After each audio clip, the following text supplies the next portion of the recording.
Hi friends, ಎಲ್ಲರೂ ಹೇಗಿದ್ದೀರಾ? Welcome back to Shambhavi science.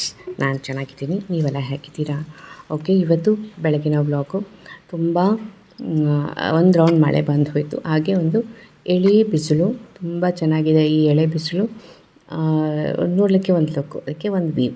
ಹಾಗೆ ಬೆಳಗಿನ ಪೂಜೆಯನ್ನು ಮುಗಿಸ್ಕೊಂಡು ಸೀದಾ ಅಡುಗೆ ಮನೆಗೆ ಹೋಗ್ತಾಯಿದ್ದೀನಿ. ಇವತ್ತಿನ ತಿಂಡಿ ಸೆಟ್ ದೋಸೆ ಅಂತ ಹೇಳ್ಬಿಟ್ಟು ಮಾಡ್ತಾಯಿದ್ದೀನಿ. ಹಾಗೆ ಹೀರೆಕಾಯಿ ಚಟ್ನಿ ಮಾಡ್ತಾಯಿದ್ದೀನಿ. ಹೀರೆಕಾಯಿದೆ ಚಟ್ನಿ ಮಾಡ್ತಾಯಿದ್ದೀನಿ.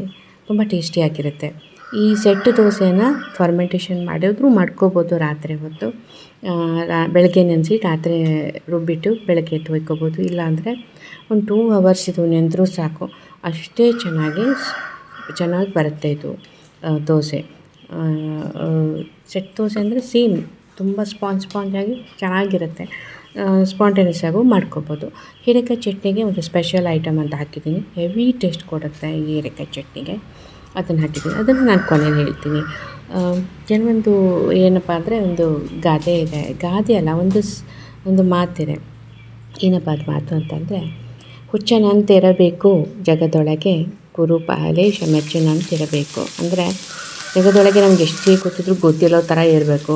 ಗುರು ಪಾಲೇಶ ಅಂತಂದರೆ ದೇವರು ಮೆಚ್ಚೋಂಗಿರಬೇಕು, ಸಾಂಬ ಸದಾಶಿವ ಮೆಚ್ಚೋಂಗಿರಬೇಕು ಅನ್ನೋದು ಒಂದು ತತ್ವ ನಾನು ಅಳವಡಿಸ್ಕೊಂಡಿದ್ದೀನಿ. ಎಷ್ಟೇ ವಿಷಯ ಗೊತ್ತಿಲ್ಲದವ್ರ ಥರ ಇರ್ತೀನಿ, ಗೊತ್ತಿದ್ರೂ ಹೌದಾ ಅಂತ ಹೇಳ್ತೀನಿ. ನಾನು ಸಂಬಂಧಪಟ್ಟಿದ್ದ ವಿಷಯ ನಾನು ಮಾತಾಡ್ತೀನಿ. ಇಲ್ಲ ಅಂತಂದರೆ ಹೌದಾ, ನನ್ನ ಪಾಡಿಗೆ ನಾನು ಇಟ್ಬಿಡ್ತೀನಿ. ಕೆಲವರು ಅಂದ್ಕೊಳ್ತಾರೆ ಇವ್ರು ತುಂಬ ದಡ್ಡಿ ಅಂತ ಹೇಳಿ. ಆ್ಯಕ್ಚುಲಿ ನಾನು ದಡ್ಡಿ ಅಲ್ಲ.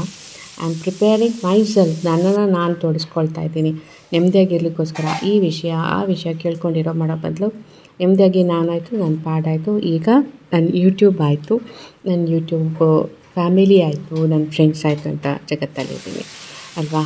ಓಕೆ, ಈಗ ನಾನು ಲಾಸ್ಟಲ್ಲಿ ಏನೋ ಸೇರಿಸ್ತಿ ಹೇಳ್ತೀನಿ ಅಂತ ಹೇಳಿದ್ನಲ್ಲ, ಅದು ಕೊತ್ತಂಬರಿ ಸೊಪ್ಪಲ್ಲಿ ಕಡ್ಡಿ ಬರುತ್ತಲ್ವ, ಅದನ್ನು ಹಾಕಿದ್ದೀನಿ. ತುಂಬ ಟೇಸ್ಟ್ ಕೊಡುತ್ತೆ. ಇದು ನನ್ನ ಸ್ಪಾಂಜ್ ದೋಸೆ. ಓಕೆ, ನಾನು ಸಬ್ಸ್ಕ್ರೈಬ್ ಮಾಡಿ, ಇನ್ಸ್ಟಾಗ್ರಾಮ್ ಫಾಲೋ ಬರಲಿ.